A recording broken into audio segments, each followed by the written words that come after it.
So what happens when you give the director of Top Gun Maverick race cars? Well, you get a movie called F1 starring Brad Pitt that is absolutely electrifying, so let's talk about it. But as always, before we get started, if you're new here, my name is Aaron and I talk all things movies and TV, but really mostly movies, so if you're into that sort of thing, go ahead and hit that subscribe button for me. And while you're at it, if you like my videos, hit that like button as well. And of course, if you've already seen the movie, let me know your thoughts on it down below in the comments, especially if you are an F1 fan. I would love to know what you guys think of this movie. But without further ado, let's talk about the movie F1.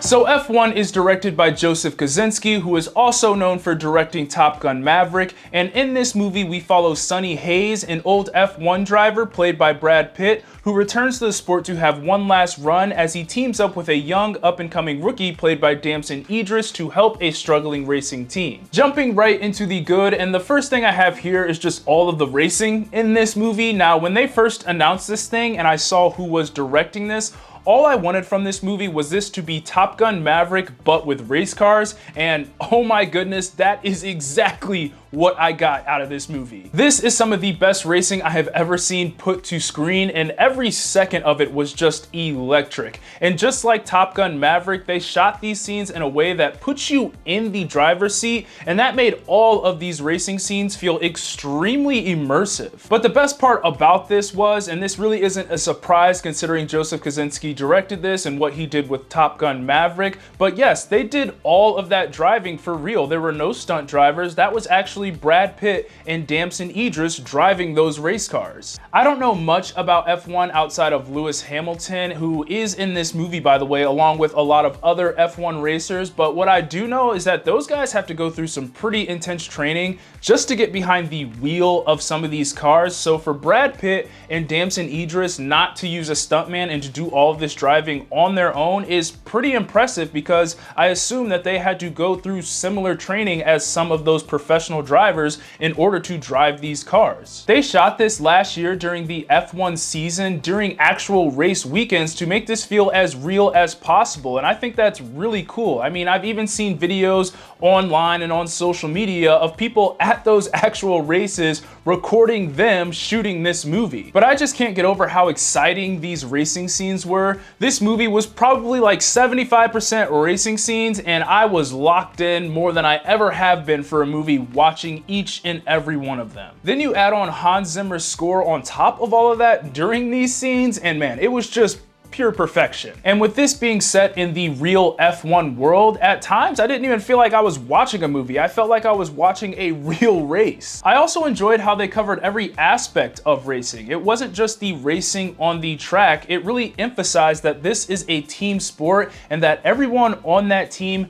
has to be on their game if they want to have a chance at winning. So I just really appreciated that aspect of the film. But this racing was up there with Ford versus Ferrari for me, and it was just truly a blast to watch. Next up for the good is that I liked all the performances in this thing. I thought everyone did a good job, starting with Brad Pitt. He, of course, is just effortlessly charismatic in this thing. Every time he was on screen, this movie was better for it, and he was also pretty witty in this thing as well, which led to some naturally funny moments. Damson Idris plays the young up-and-coming rookie in this, and he also does a really good job. Then you combine him with Brad Pitt, and it just made for a really fun dynamic to watch. But I think the unexpected star in this thing is Kerry Condon. She had a great performance, and I think with Brad Pitt being in this movie, that performance could go unnoticed because Brad Pitt is so charismatic and charming. But I just wanted to give her flowers because she had some good moments in this thing as well, and her chemistry with Brad Pitt was so natural. I mean, it was phenomenal when those two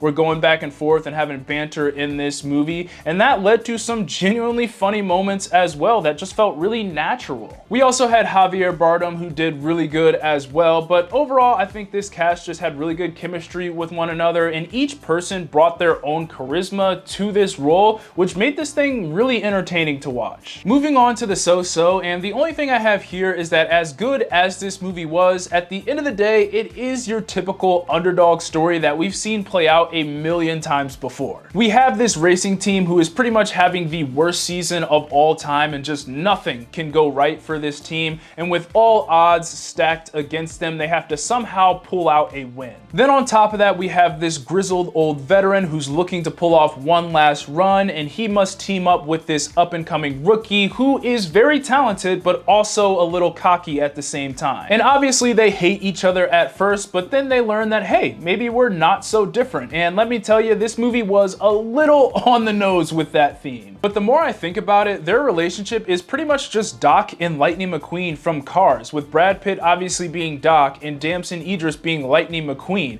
And if you've seen the movie, let me know if you got that same vibe as well from that relationship. But again, this is nothing story-wise that you haven't seen before. I mean, if you've seen an underdog sports story, especially if you've seen Gran Turismo that came out a couple of years ago, then this movie will probably be pretty predictable for you. And finally, getting into the bad, and the first thing I have here is that this movie was probably a little longer than it needed to be, and I'm probably being a little bit nitpicky there as well, but there were a couple of scenes in between those racing scenes that just felt like they dragged on a little bit. This was really towards the middle of the movie, really that second act transitioning into that third act where I felt this the most. So yes, I do think this movie could have been a tad shorter, but at the end of the day, this thing was awesome, so it's really not that big of a deal. And the last thing I have for the bad, and I guess this isn't necessarily something bad about the movie, this is just something more I'm curious about. So if you're an F1 fan and you're watching this question is for you. But as a non-F1 fan, I did notice that in some of the races, it felt like they dramatized and really played up some of the things that happened for Hollywood. There were just some things that Brad Pitt's character Sonny Hayes did during some of these races where I was like, man, I'm not an F1 fan, but if he pulled some of that in real life,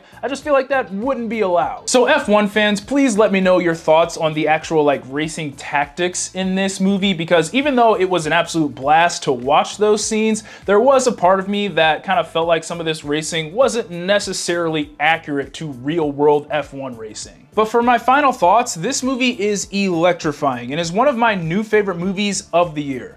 Everything to do with the racing scenes was a straight up adrenaline rush, and the cast adds to that with some charismatic performances. It is your typical underdog story, but overall I loved this movie and I highly recommend you go see it in theaters. Those are my thoughts on F1. Be sure to let me know what you thought of the movie down in the comments, and as always, be sure to like, subscribe, comment, get your Eazy Apparel at shopeasyapparel.com. God bless, and I'll see you guys later. Peace.